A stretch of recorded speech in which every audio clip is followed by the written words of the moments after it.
Halo, berjumpa lagi bersama saya pada pelajaran teknik pengelolaan audio dan video. Pada pembelajaran bab 3 ini, saya akan membahas tentang pengelolaan video menggunakan aplikasi pengolah video.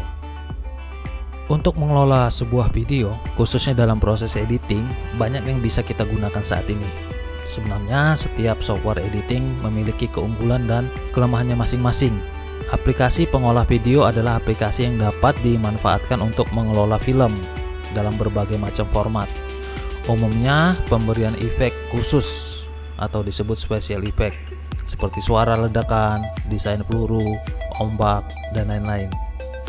Agar hasil video atau film yang kita buat bagus dan menarik, tidak cukup dengan menggunakan satu software saja.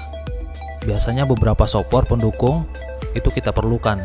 Misalnya, untuk membuat grafis, kita butuh aplikasi pengolah grafis.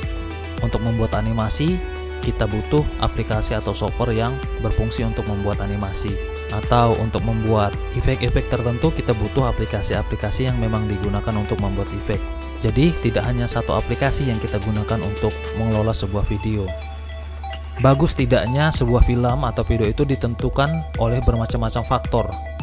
Tetapi pada dasarnya, film atau video yang bagus itu adalah video yang mampu menyampaikan pesan melalui tayangan, gambar secara maksimal dan juga bisa membuat pemirsa masuk ke dalam cerita atau alur tujuan yang ingin kita sampaikan. Contohnya, kalau kita membuat iklan video, ya melalui iklan itu orang yang menonton video kita, mereka paham informasi atau pesan ataupun maksud yang kita sampaikan melalui video itu. Itu salah satu faktornya. Jika kita berbicara tentang aplikasi editing video, ada banyak jenis aplikasi editing video yang tersedia. Salah satunya itu adalah Adobe Premiere Pro, kemudian ada Adobe After Effects, kemudian ada Sony Vegas Pro, ada Camtasia Studio, kemudian ada Windows Movie Maker Editor.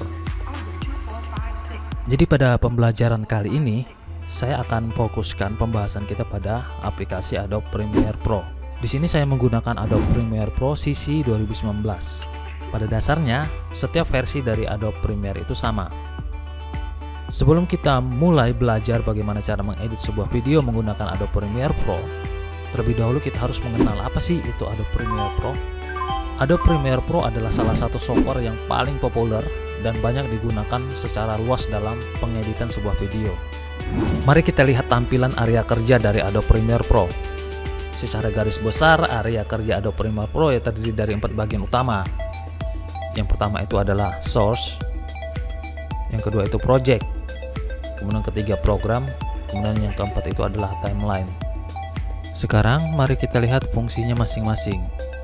Project adalah di mana tempat kita untuk melihat daftar, list video maupun musik yang akan kita masukkan ke dalam Adobe Premiere. Source adalah layar di mana kita akan mengedit video mentahan kita yang berada pada layar pertama, yaitu layar project. Timeline adalah layar di mana tempat untuk kita menyimpan hasil list video dan musik yang telah kita edit di layar project.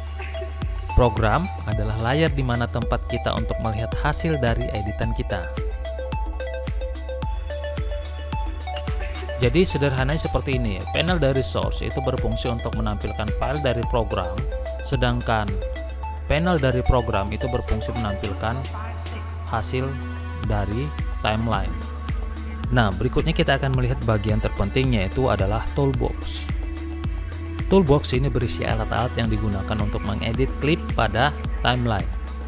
Cara mengaktifkannya cukup mudah dengan cara mengklik salah satu icon yang akan kita gunakan. Setelah itu kita bisa menerapkannya pada timeline. Seperti ini, saya menggunakan Razor Tools untuk memotong klip. Setiap tools pada toolbox itu memiliki fungsinya masing-masing. Nah, ini kalian bisa dapat baca pada modul yang sudah saya sediakan. Sekian penjelasan dari saya tentang Adobe Premiere. Selamat berjumpa di pembelajaran berikutnya dan tetap bersemangat.